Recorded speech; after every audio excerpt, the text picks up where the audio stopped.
जालना अंबड येथील उपविभागीय अधिकारी दीपक पाटील व घनसावंगी तहसीलदार श्रीमती योगिता खटावकर यांची रामसगाव येथे वाळू माफियाविरुद्ध जोरदार कारवाई।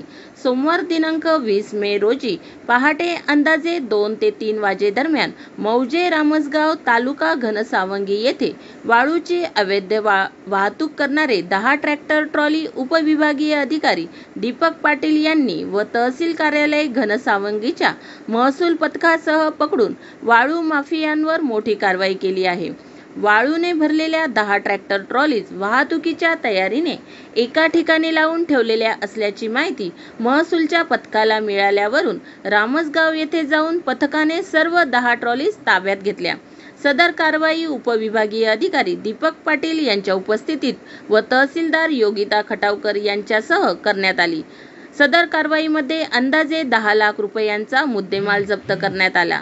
या कारवाईमध्ये प्रभारी नायब तहसीलदार आशिष पैठणकर, प्रभारी नायब तहसीलदार राजाराम माळी, मंडळ अधिकारी प्रवीण गजरे, तलाठी PB मिसाळ, अमोल कोंकटवार, विजय बुचडे, राजू शेख, AB शिंदे, संदीप नरुटे, प्रवीण शिंगणारे, कृष्णा देशमुख, कोतवाल अमोल उंडे, अमोल काकडे, पांडुरंग गिरे, अशोक शिंदे, अंबादास शरणागत, रामेश्वर ठाकर व पोलीस कर्मचारी खडेकर यांनी सहभाग घेतला।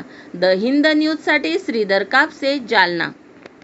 रामसगाव तालुका घनसावंगी या ठिकाणी सकाळी 2 वाजेपासून मी स्वतः व आमचे काही पथकातील प्रगतीगत तलाठी आम्हाला काही गोपनीय लोकांकडून माहिती मिळाली होती की त्या ठिकाणी गेल्या काही दिवसापासून अवैध गौणखनिची वाहतूक चालू आहे।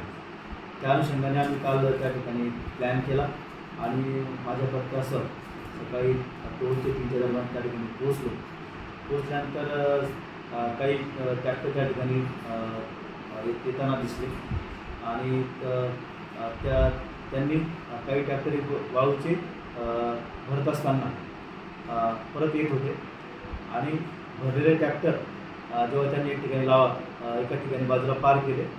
जेव्हा आम्ही त्या ठिकाणी त्या जागेवर गेलो तर त्यांना SDMचं पथक आलं आहे तर सुगावा लागला, तर त्यांनी आहे ती ट्रॉली त्या ठिकाणी सोडून दिल्या आणि मुंडकं घेऊन ते लोक त्या ठिकाणी फरार झाले। असे साधारण एक 9 ते 10 ट्रॅक्टरचे जे काही ट्रॉल्या आहेत आम्हाला आढळून आल्या आणि आम्ही त्या जप्त केलेल्या आहेत। काही साधारण 25-30 त्रास वाळू देखील त्या ठिकाणाहून जप्त केलेली आहे आणि यापुढे अशी कारवाई चालू राहणार। एकूण मुद्देमाल किती रुपयाचा आहे आणि किती लोकांविरुद्ध तुम्ही गुन्हे दाखल करणार आहात?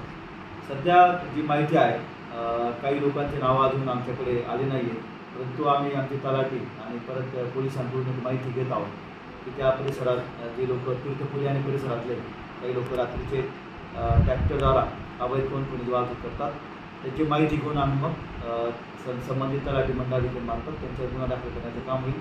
नंतर ते जे काही ट्रॉली जप्त केल्या आहेत त्यांची माहिती आम्ही RTOना देत आहोत आणि RTOकडून त्याच्या रेकॉर्ड त्या ठिकाणी तपासले जाईल आणि मग पुढील कारवाई केल्या जाईल। हो, या ठिकाणी मी आपल्याला सर्वांना नमूद करू इच्छितो की ज्या ठिकाणी अवैध गौणखनिज वाहतूक होत असते त्या ठिकाणी आम्हाला जर काही गोपनीय सूत्रांकडून जर माहिती मिळाली तर आम्ही त्या ठिकाणी निश्चितपणे कडक कारवाई आम्ही करू आणि त्या लोकांनी आम्हाला माहिती दिली त्यांची नावंसुद्धा आम्ही गोपनीय ठेवली जातील।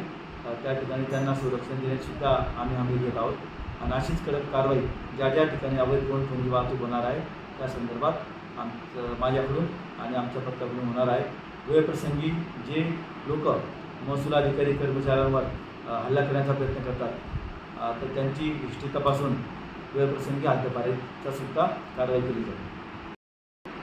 रामसगाव तालुका